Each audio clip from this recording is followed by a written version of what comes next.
आज के वीडियो में हम डिस्कस करने वाले हैं इकोनॉमिक्स के इम्पोर्टेंट क्वेश्चंस और वेरी वेरी इंपॉर्टेंट क्वेश्चंस जो बोर्ड एग्जामिनेशन 2022 जो आने वाला है बोर्ड एग्ज़ाम उसमें पूछे जा सकते हैं।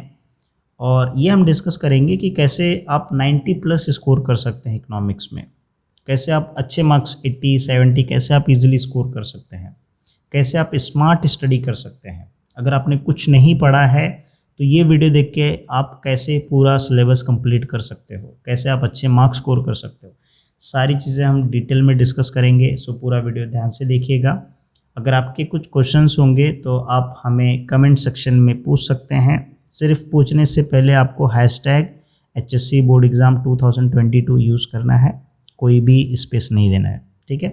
और फिर आप अपना क्वेश्चन पूछ सकते हैं, या आप हमें इंस्टाग्राम पे फॉलो कर सकते हैं, वहाँ पे हम लाइव सेशन कभी रखते हैं तो वहाँ पे आप अपने क्वेश्चंस पूछ सकते हैं, ठीक है।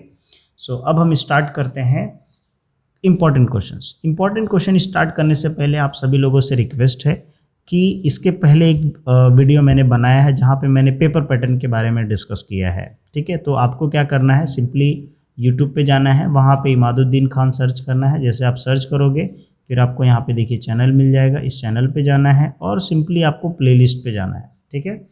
प्लेलिस्ट पे जाने के बाद यहाँ पे देखिए एक सेक्शन रहेगा HSC बोर्ड का, ठीक है। आप मोबाइल में ओपन करोगे प्लेलिस्ट तो डायरेक्टली आपको मिल जाएगा। यहाँ पे देखिए 12th इकोनॉमिक्स, ये प्लेलिस्ट को आपको जाके चेकआउट कर लेना। इसमें चैप्टर वाइज बहुत सारे लेसन्स के एक्सप्लेनेशन भी है और फिर जो मैंने लास्ट ईयर वीडियोज़ बनाए थे वो भी है इसमें, जैसे आप देख सकते हैं यहाँ पे, ठीक है। ये लास्ट ईयर के वीडियोज़ है, ये भी आप फॉलो कर सकते हैं, ठीक है।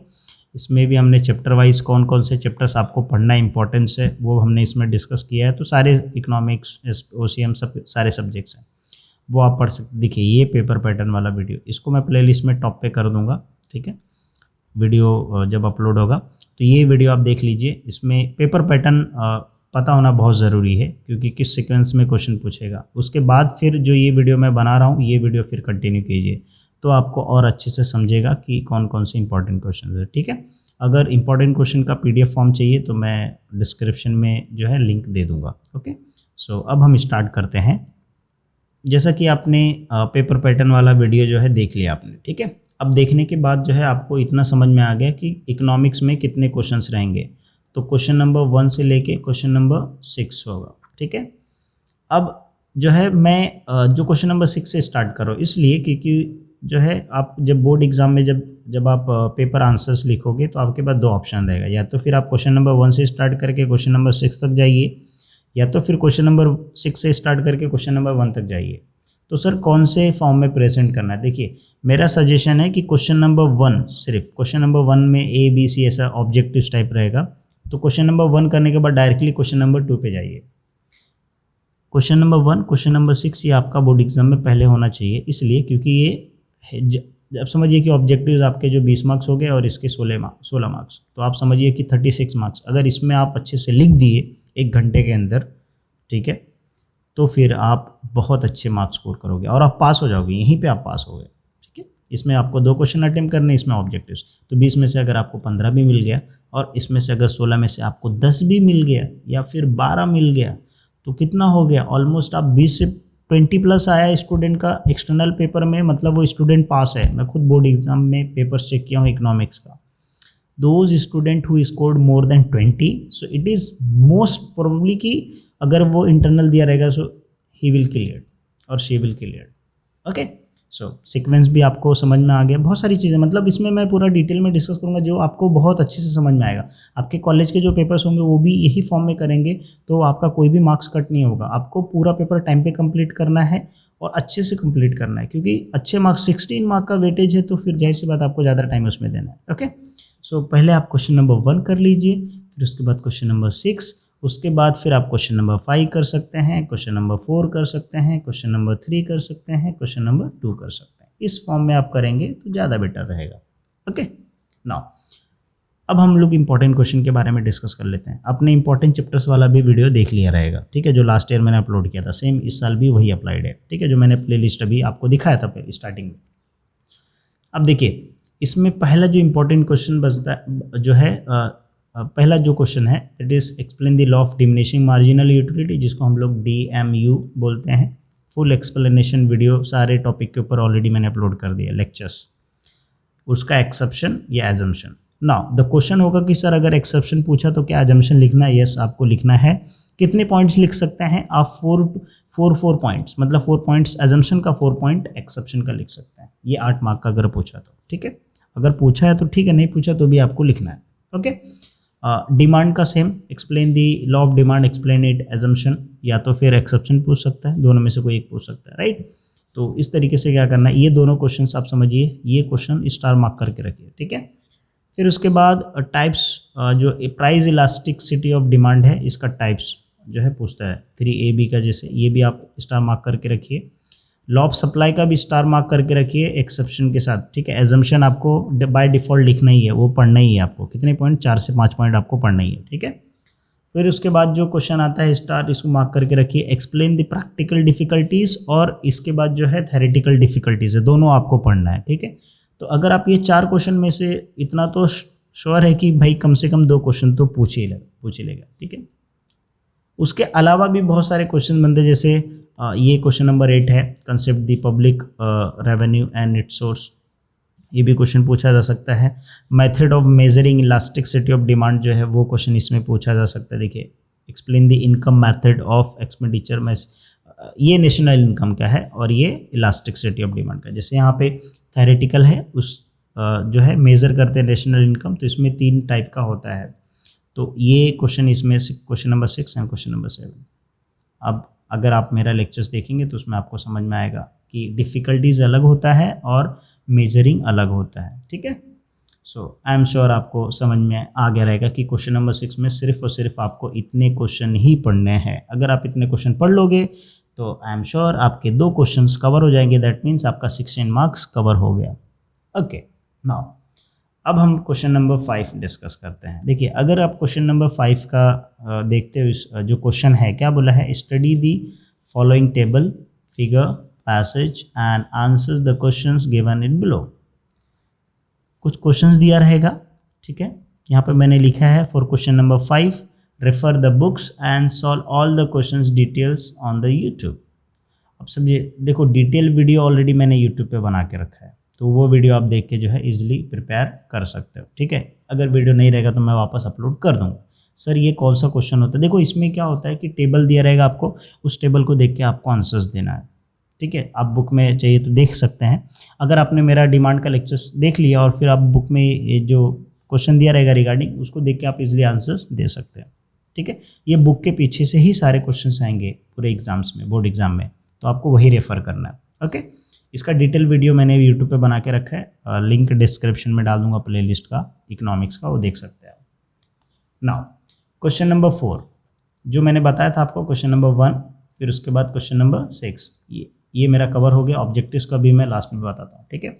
अब फिर क्वेश्चन नंबर 5 का भी मैंने बताया कि बुक के पीछे जो लिमिटेड क्वेश्चन है कुछ चैप्टर्स के, अगर आप 3-4 चैप्टर्स भी कर लोगे, इंपॉर्टेंट चैप्टर्स के एक्सरसाइज के पीछे वाला क्वेश्चन नंबर 5 कर लोगे तो आपको कवर हो जाएगा क्वेश्चन।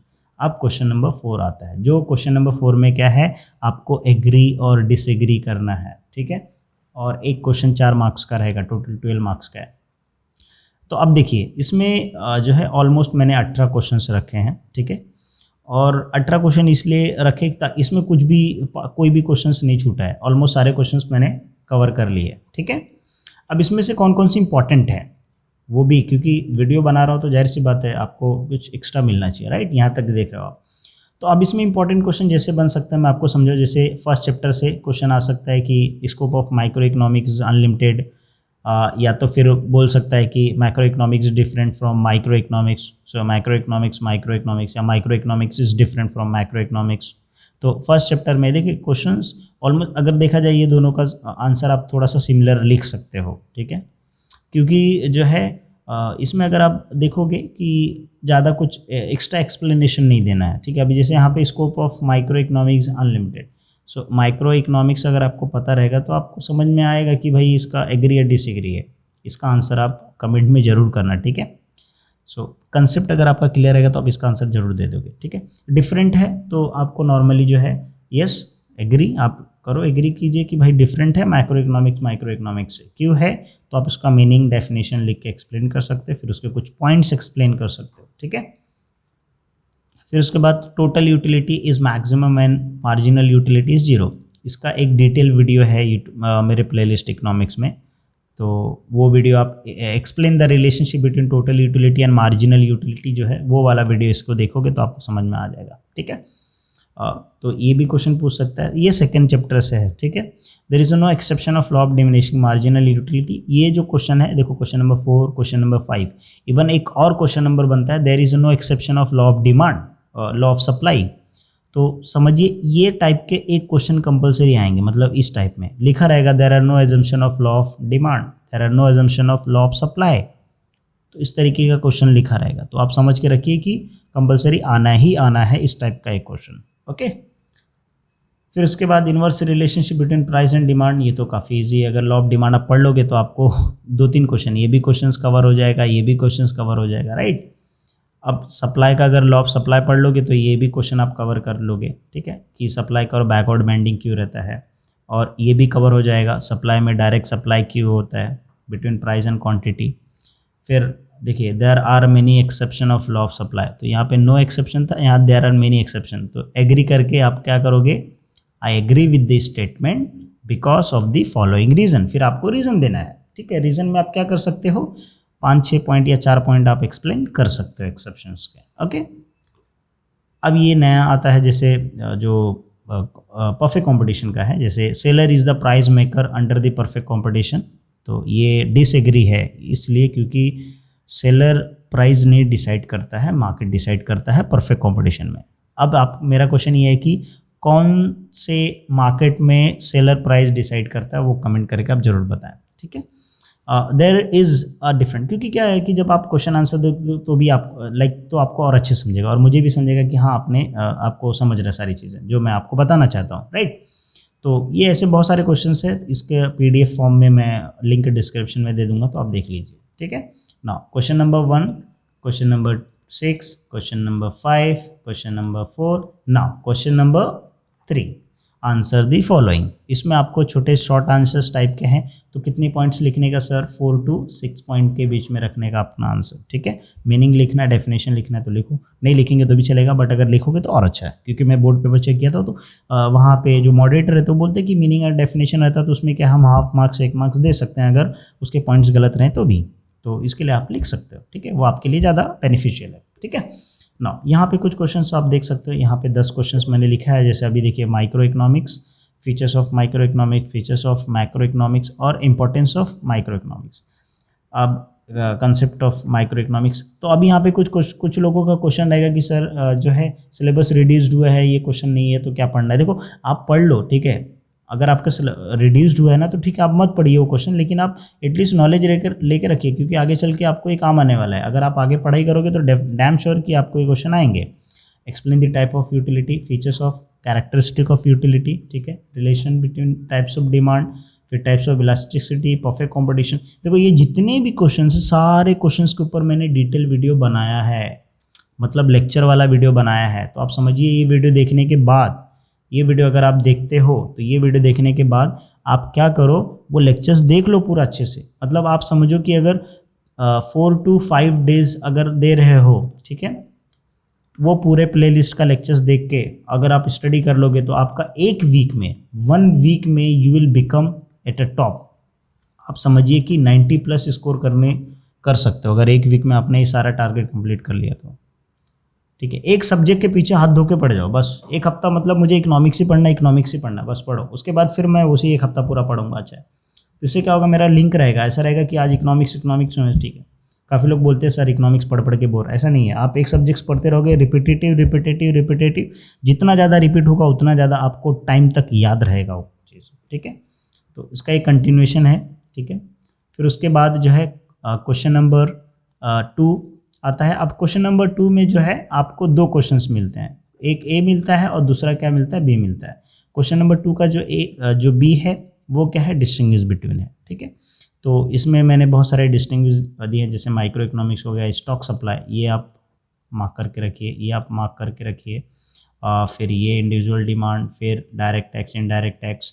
तो ये कुछ जैसे मतलब इंपॉर्टेंट है जो आ सकते हैं। अब देखिए इंक्रीज इन सप्लाई, एक्सटेंशन, ये सारे टॉपिक के ऊपर एक आ सकता है, ठीक है। एक्सपांशन, ये सब समझो और सिमिलर है इसका, अगर आप कंसेप्ट क्लियर है तो आप इजीली एक्सप्लेन कर पाओगे। ओके, नाउ ये भी डिस्टिंग्विश ही है, इसमें बहुत सारे डिस्टिंग्विश बनते हैं, क्योंकि डिस्टिंग्विश में क्या है कि एक अगर आप इंपॉर्टेंट चैप्टर्स के डिस्टिंग्विश कर लोगे तो भी आप इजीली जो है अटेम्प्ट कर पाओगे, ठीक है। फिर उसके बाद आता है question number 2, identify and explain the concept from the given illustration, ठीक है। क्वेश्चन नंबर 2 के लिए आपको बुक में दिया है वही रेफर करना है आपको, ठीक है। इसका डिटेल वीडियो यूट्यूब पे मिल जाएगा आपको, अगर नहीं है तो मैं आगे चल के अपलोड कर दूंगा, सिर्फ आप कमेंट करके बता दीजिए कि हाँ सर अपलोड कर दीजिए, ठीक है। हमारा इतना सब हो गया है, अभी आप क्वेश्चन नंबर 2 का और क्वेश्चन नंबर 5 का हमें बताइए, डेफिनेशन हम अपलोड कर देंगे, ठीक है। नाउ अभी क्वेश्चन है सर क्वेश्चन नंबर 1 का ऑब्जेक्टिव्स। देखो ऑब्जेक्टिव्स का अगर आपने मेरा प्लेलिस्ट लाइक लास्ट ईयर का जो वीडियो देखा रहेगा, अगर आपने पेपर पैटर्न वाला जो वीडियो मैंने स्टार्टिंग में बताया अगर वो देखा रहेगा, उसमें मैंने बताया कि कौन सा आपको पहले करना कौन सा आपको बाद में करना, ठीक है। ऑब्जेक्टिव्स में कोई तुक्का नहीं लगा सकता है भाई, इसको पढ़ना है मतलब एक्सरसाइज के पीछे वाला जितना भी ऑब्जेक्टिव्स हो बस वही कर लो आप, बुक के पीछे का जितना भी दिया है ना बस वही इनफ है, एक्स्ट्रा करने का कोई ज़रूरत नहीं, सिर्फ बुक के पीछे जो दिया है बस वही करना अपने को, उसमें आपका मैक्सिमम क्वेश्चंस कवर होगा, ओके। कौन सा क्योंकि ऑब्जेक्टिव्स में टोटल 8 से 10 ऑब्जेक्टिव्स है, तो पहले कौन से करना है, तो वो जो वीडियो है मैंने बनाया है जिसमें पेपर पैटर्न का डिस्कस किया, उसमें मैंने बताया वो चीज़ आप देख के कर सकते हैं, ठीक है। नाउ अब क्वेश्चन आएगा सर 90 कैसे स्कोर करना है 90 प्लस। तो देखिए आपका जो 80 मार्क्स रहेगा वो आपका पेपर होगा, ठीक है, मतलब आपका एक्सटर्नल पेपर होगा, ओके। अब आपका 80 मार्क्स का जो है इंटरनल पेपर होगा, बाकी 20 मार्क्स का क्या होगा आपका इंटरनल होगा जो कॉलेज देगा। ये 20 में से 20 आप इजीली स्कोर कर सकते हो, अगर 20 में से 20 नहीं किया तो भी 18 या 19 स्कोर कर सकते हो, ठीक है। आपने प्रोजेक्ट सबमिट कर दिया और आपको करना ही है, अगर 90 प्लस चाहिए तो आपको ये करना पड़ेगा, ठीक है। और 80 मार्क्स में से अगर आप जो है ऑलमोस्ट अगर आप 70 तक पहुंच जाते हो तो 70 प्लस अगर मैं 18 कर देता हूं तो ये हो जाता है 88 मार्क्स। तो 80 में से 70 स्कोर करना बहुत ही ईजी है, क्योंकि सेलेक्टेड क्वेश्चंस आपको पढ़ना है, सेलेक्टेड चैप्टर्स पढ़ना है, सिर्फ और सिर्फ आपको पेपर प्रेजेंटेशन आना चाहिए। तो पेपर प्रेजेंटेशन का वीडियो मैं आगे चल के अपलोड कर दूंगा जैसे जैसे बोर्ड एग्जाम नज़दीक आएगा, अभी आप जो है स्टडी पे फोकस कीजिए। तो ये 80 में से 70 और अगर 18, अब जो पास होना चाहता है अगर 80 में से 20 भी ले आता है, ठीक है, अगर 80 में से 20 भी अगर स्कोर कर लेता है और इंटरनल बरोबर दे देता है, उसमें से अगर वो जो है 18 मार्क्स स्कोर कर लेता है तो आप देख लीजिए 38 का एग्रीगेट बन जाएगा। अगर 15 भी स्कोर करता है इसमें तो भी 35 का एग्रीगेट बन जाएगा, तो आप पास तो ईजिली हो जाएगा वो, ये वीडियो देखने के बाद ईजिली वो पास हो जाएगा। क्योंकि अगर जो है क्वेश्चन नंबर 1 जो है अगर उसमें से वो उसको 15 मार्क्स मिल गया और क्वेश्चन नंबर 6 के उसने क्वेश्चन कर लिया, वहाँ से वो 10 मार्क्स स्कोर कर लिया तो कितना हो गया 25 मार्क्स हो गया, और फिर इंटरनल में कितना मार्क्स 15 मार्क्स, तो कितना हो गया ऑलरेडी जो है इसका 40 मार्क्स लाइक जो है 40 मार्क्स स्कोर कर सकता है वो, ओके। सो पास होना बहुत आसान है, अच्छे मार्क्स स्कोर करना थोड़ा सा आपको हार्डवर्क करना पड़ेगा, ठीक है। आई एम श्योर आपने वीडियो लास्ट तक देखा रहेगा। तो आपको क्या करना है, हैशटैग यूज़ करना है और उसके बाद HSC बोर्ड एग्ज़ाम, स्पेस नहीं देना आपको, हाँ, बोर्ड एग्ज़ाम 2022 करके आपको कमेंट करना है और फीडबैक देना है, ठीक है, ताकि मैं और नेक्स्ट कौन सा टॉपिक पे वीडियो होना चाहिए वो कमेंट करके बताओ, डेफिनेटली श्योर वही टॉपिक पे मैं वीडियो बना दूंगा। सो मिलते हैं नेक्स्ट वीडियो में।